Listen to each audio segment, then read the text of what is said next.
स्मृतियों को नमन करते हुए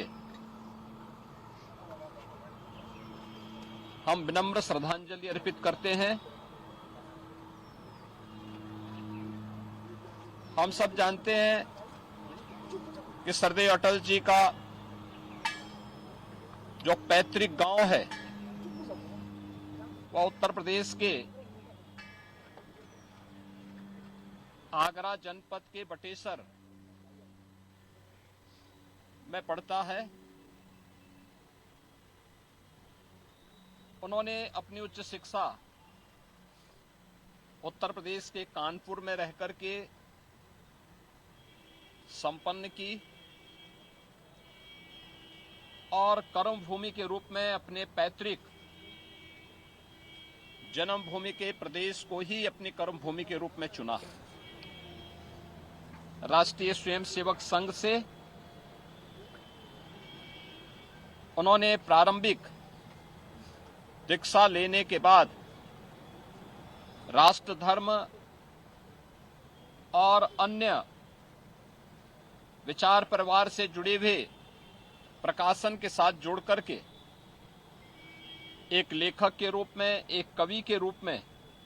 अपनी एक पहचान बनाई। स्वतंत्र भारत में डॉक्टर श्यामा प्रसाद मुखर्जी, पंडित दीनदयाल उपाध्याय जी के सानिध्य में सार्वजनिक जीवन का शुभारंभ करते हुए 1957 में उत्तर प्रदेश की बलरामपुर, जो आज श्रावस्ती लोकसभा सीट है, वहां से लोकसभा के सांसद चुने गए।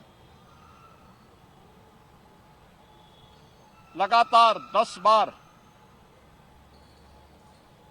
उत्तर प्रदेश के अंदर और देश की संसद में, लोकसभा में जाने का, 2 बार राज्यसभा में जाने का अवसर सरदेव अटल जी को प्राप्त हुआ। प्रदेश की राजधानी लखनऊ संसदीय क्षेत्र से लगातार 5 बार अटल जी ने लोकसभा के लिए, देश की संसद के लिए प्रतिनिधित्व किया और यहीं से उनका प्रतिनिधित्व देश की राजनीतिक अस्थिरता को दूर करने के लिए 3 बार देश के प्रधानमंत्री के रूप में भी उन्होंने भारत की राजनीतिक स्थिरता के साथ साथ आधुनिक भारत के निर्माण की नींव रखी। सुशासन का मॉडल कैसे होना चाहिए, देश के अंदर इंफ्रास्ट्रक्चर का मॉडल कैसे होना चाहिए, ग्रामीण विकास में विकास का मॉडल क्या होना चाहिए, गरीबों के लिए खाद्यान्न की योजना को आसान करने के लिए अंत्योदय की योजना को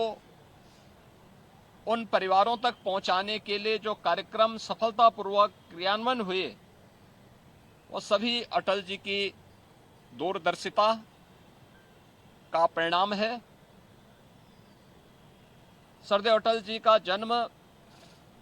25 दिसंबर 1924 को